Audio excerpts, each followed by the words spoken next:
मंजूर करी। पहले साल के अंदर 2,800 करोड़ रुपया खर्च हुआ था सन 14 के अंदर, और बढ़ते बढ़ते आज के दिन 28,600 करोड़ रुपया खर्च हो रहा है OROP के ऊपर। ये पहली झलक थी मोदी के गारंटी। जब आपने सरकार संभाली तो उस टाइम के ऊपर सन 14 के अंदर केवल 7 एम्स हुआ करते थे। भारतवर्ष के अंदर केवल 7 एम्स हुआ करते थे, और आज के दिन आप ये 22वें एम्स का शिलान्यास रखने के लिए आ रहे हैं। दूसरी पारी आपकी सन 19 के अंदर शुरू हुई थी। भारी बहुमत 300 सीट और 300 से अव्वल सीट भारत की जनता ने आपको अपलाई थी। लेकिन साथ साथ क्या हुआ कि कोविड का भी प्रकोप हमारे ऊपर आकर के मंडलाने लगा। 220 करोड़ वैक्सीनेशन केवल हमारे देशवासियों को उपलब्ध करवाई गई।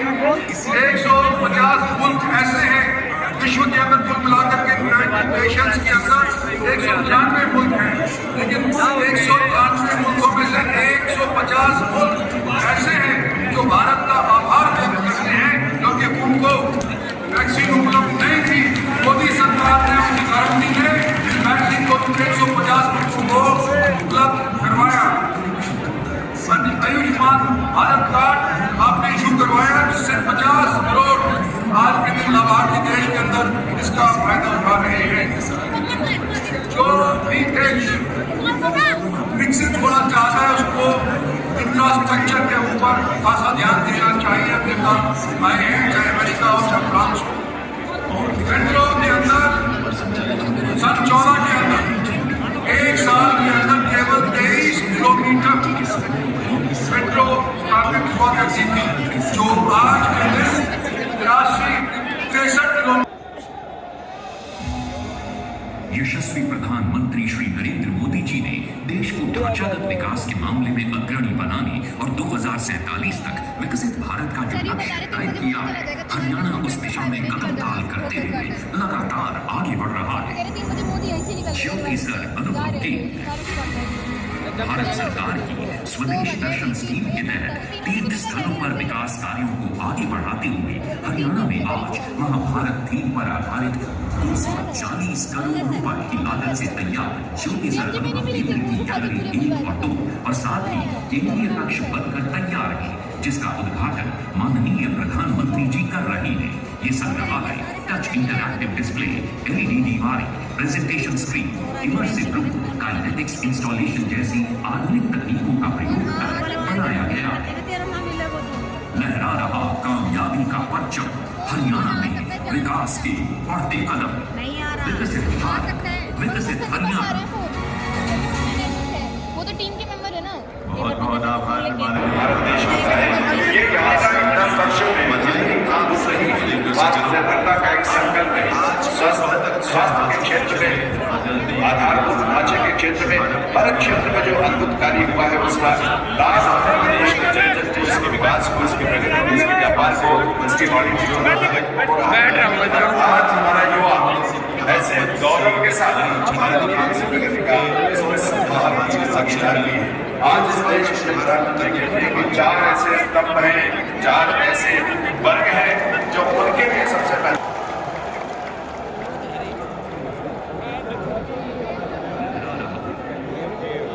क्यों वो स्क्रीन पे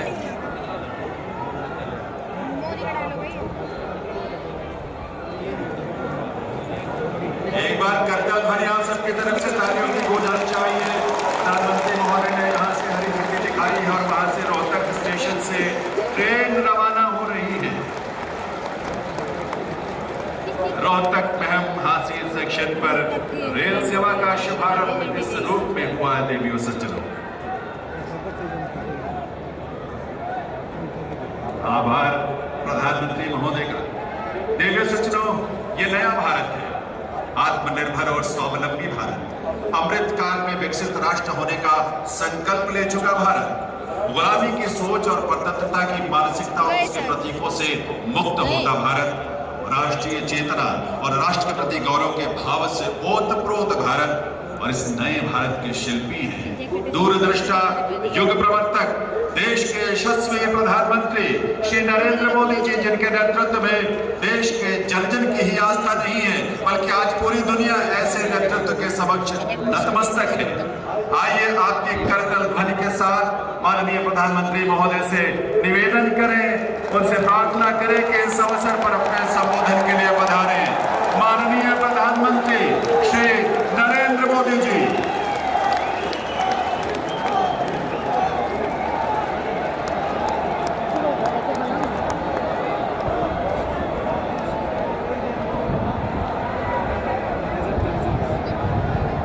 भारत माता की, भारत माता की, भारत माता की। वीर खरा रेवाड़ी से पूरे हरियाणा को राम राम।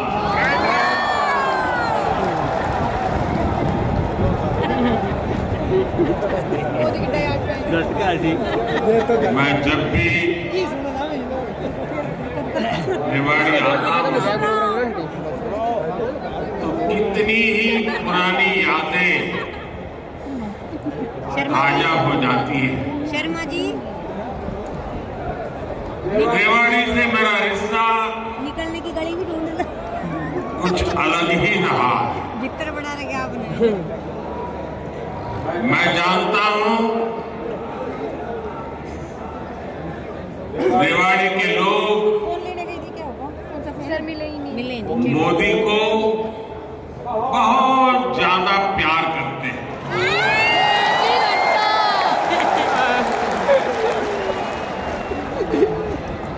हम तो कैसे भी लग रहे हैं कहीं आगा। और अभी कांग्रेस का आदमी हो गया। मेरे मित्र अच्छा, फिर आप राव इंद्रजीत जी ने जैसे बताया, घर का है कोई कांग्रेस मैंने आपको वोट ही ना दिया। आज तक नहीं। मुख्यमंत्री मनोहर लाल जी ने जैसे बताया, वोट लेने के लिए तो कर ही रहे। और तो मैं 2013 में जब भारतीय जनता पार्टी ने मुझे पीएम के उम्मीदवार के रूप में घोषित किया था तो मेरा पहला कार्यक्रम रेवाड़ी में हुआ था। सही बोल रहे हैं। और उस समय रेवाड़ी ने 272 पार का आशीर्वाद दिया था और आपका वो आशीर्वाद सिद्धि बन गया।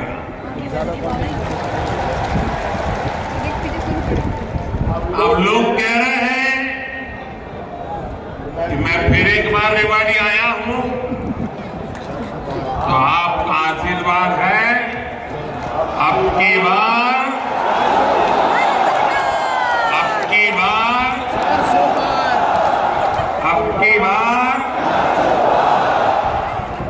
एनडीए सरकार 400 पार। 400 सीटें। साथियों, लोकतंत्र में सीटों का महत्व तो है ही, लेकिन मेरे लिए उसके साथ साथ जनता जनार्दन का आशीर्वाद ये मेरे लिए बहुत बड़ी पूंजी है।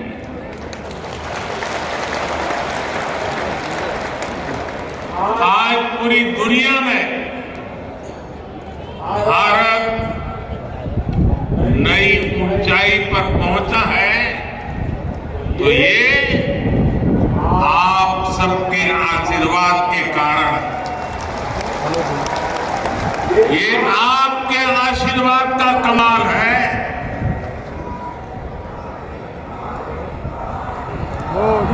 मैं कल ही 2 देशों की यात्रा के बाद रामलला के दर्शन कर रहा है। और तो और कांग्रेस के लोग, जो लोग हमारे भगवान राम को काल्पनिक बताते थे, जो कभी नहीं चाहते थे कि अयोध्या में प्रभु राम का मंदिर बने, वो भी जय सिया राम बोलने लगे हैं।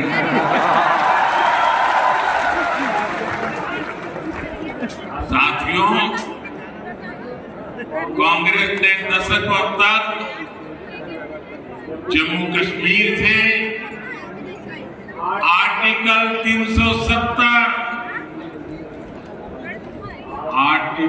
370 हटाने पर रोड़े अटकाए थे। मैंने आपको गारंटी दी थी कि जम्मू कश्मीर से आर्टिकल 370 हटाकर रखूंगा। आज कांग्रेस की लाख कोशिश के बावजूद आर्टिकल 370 इतिहास के पन्नों में खो गया है। आज जम्मू कश्मीर में महिलाओं, दलितों, पिछड़ों, आदिवासियों को उनके हक मिलने लगे हैं। इसलिए ही तो लोगों ने एक और संकल्प लिया है और जनता जनार्दन कह रही है, आप लोग कह रहे हैं, जिसने 370 हटाया, जिसने 370 हटाया, उस बीजेपी का टीका 370 सीटों से होगा।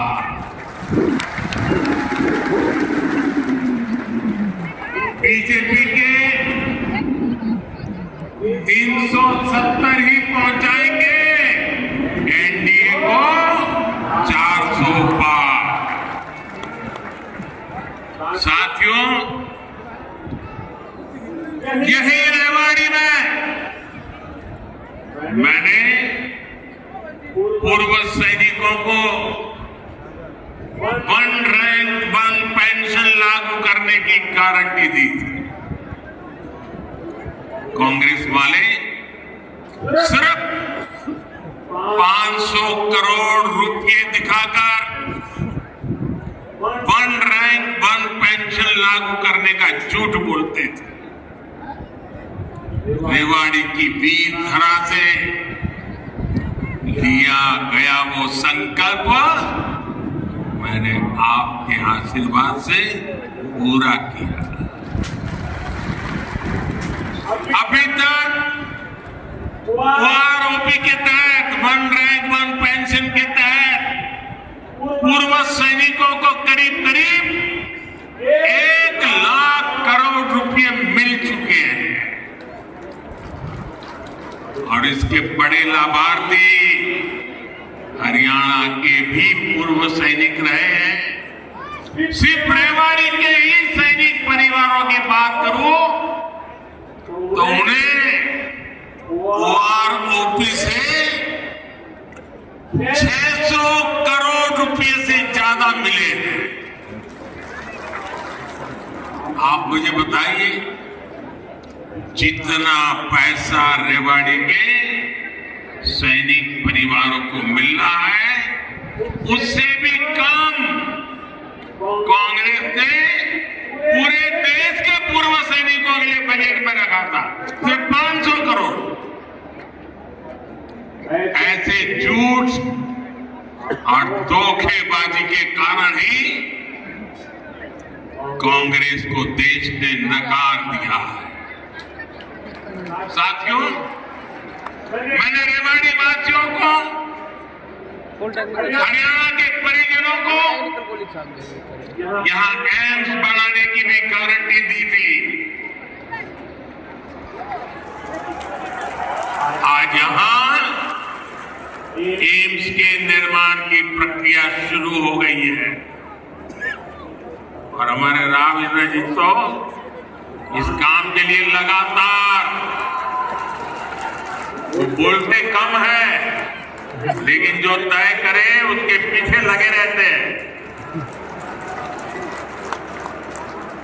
आज एम्स का शिलान्यास हुआ है, मेरी गारंटी की, और मैं आपको कहूंगा कि आज उसका शिलान्यास किया है और लोकार्पण भी हम ही करेंगे।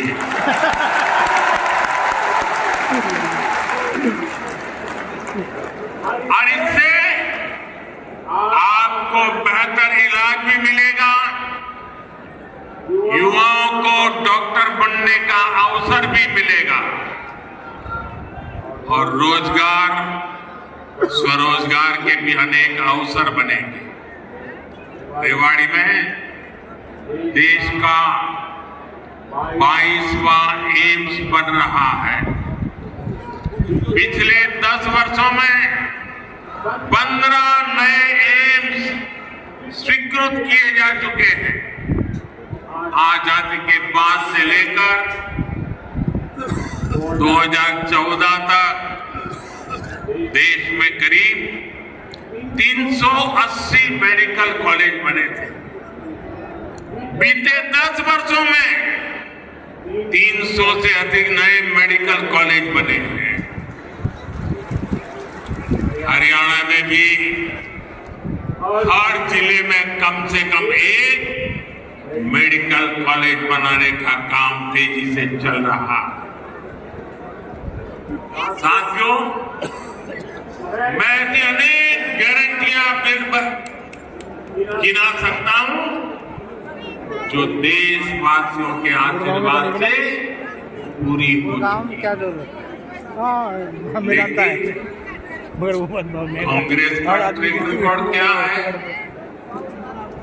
कांग्रेस का ट्रैक रिकॉर्ड देश की आधे से अधिक आबादी को दशकों तक छोटी छोटी जरूरतों से दूर रखना का है, दर्शाने का है।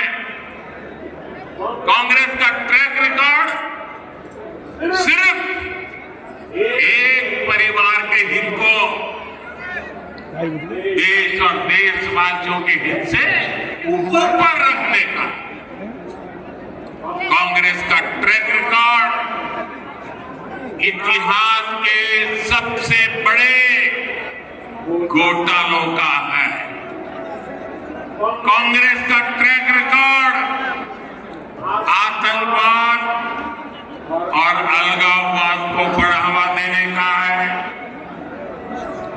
कांग्रेस का ट्रैक रिकॉर्ड सेना और सैनिक दोनों को कमजोर करने का है।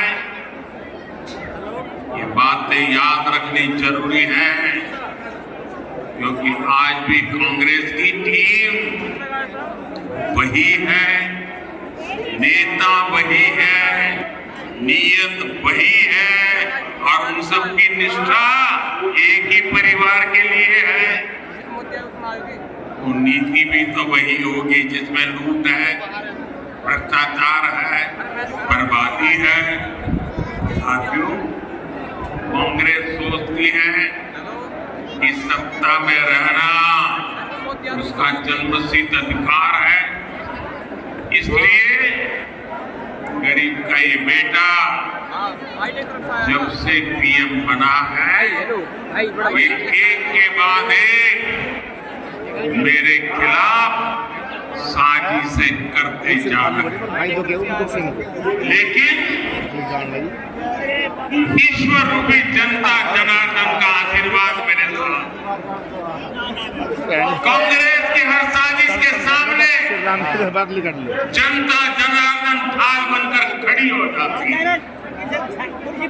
जितना ज्यादा कांग्रेस साजिशें करती है, उतना ही ज्यादा जनता मुझे मजबूर करती है अपना आशीर्वाद देने। इस बार भी कांग्रेस ने मेरे खिलाफ सारे मोर्चे खोल दिए हैं, लेकिन मेरे देश की जनता का सुरक्षा कवच, जब जनता का सुरक्षा कवच होता है, जनता जनार्दन का आशीर्वाद होते हैं, माताएं बहनें ढाल बन करके खड़ी होती है, तो संकटों से पार भी निकलते हैं और देश को आगे भी बढ़ाते हैं। और इसलिए आप सबके आशीर्वाद से हिंदुस्तान के कोने कोने में जो मैं अनुभव कर रहा हूं, इसलिए लोग कह रहे हैं एनडीए सरकार 400 पार, एनडीए सरकार, एनडीए सरकार, एनडीए सरकार। साथियों, एक परिवार के मोह में फंसी कांग्रेस, हरियाणा में वही हाल है। आज अपने इतिहास के सबसे दयनीय दौर से गुजर रही, इनके नेता से अपना एक स्टार्टअप नहीं संभल रहा। ये लोग देश संभालने का सपना देख रहे हैं। आज कांग्रेस की हालत देखिए, कांग्रेस के पुराने नेता एक एक करके इनको छोड़कर जा रहे हैं।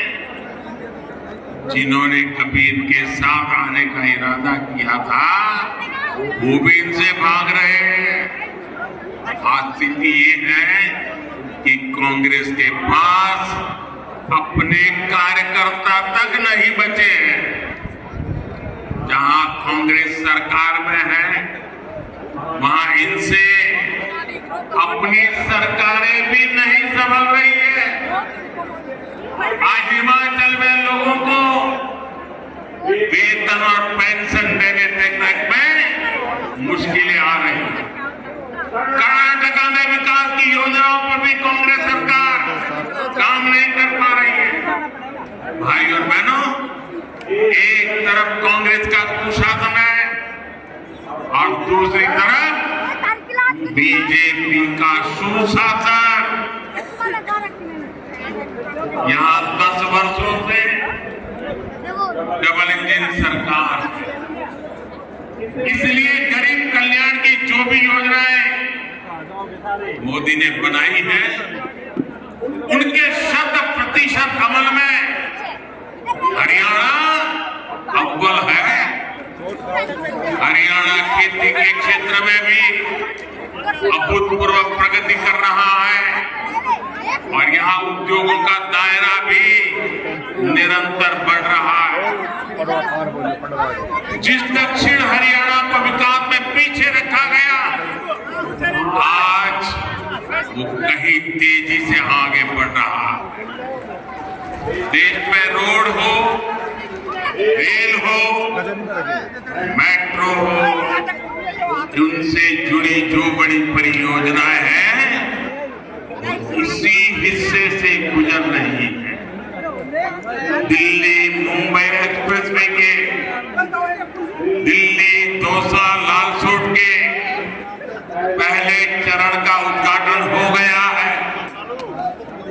देश का सबसे लंबा एक्सप्रेसवे हरियाणा के गुरुग्राम, पलवल और नूंह जिलों से होकर गुजर रहा है। साथियों, 2014 से पहले हरियाणा में रेलवे के विकास के लिए हर वर्ष औसतन 300 करोड़ रुपए का बजट मिलता है। 300 करोड़। इस वर्ष हरियाणा में रेलवे के लिए करीब करीब 3000 करोड़ रुपए का बजट रखा गया है। अब देखिए कहां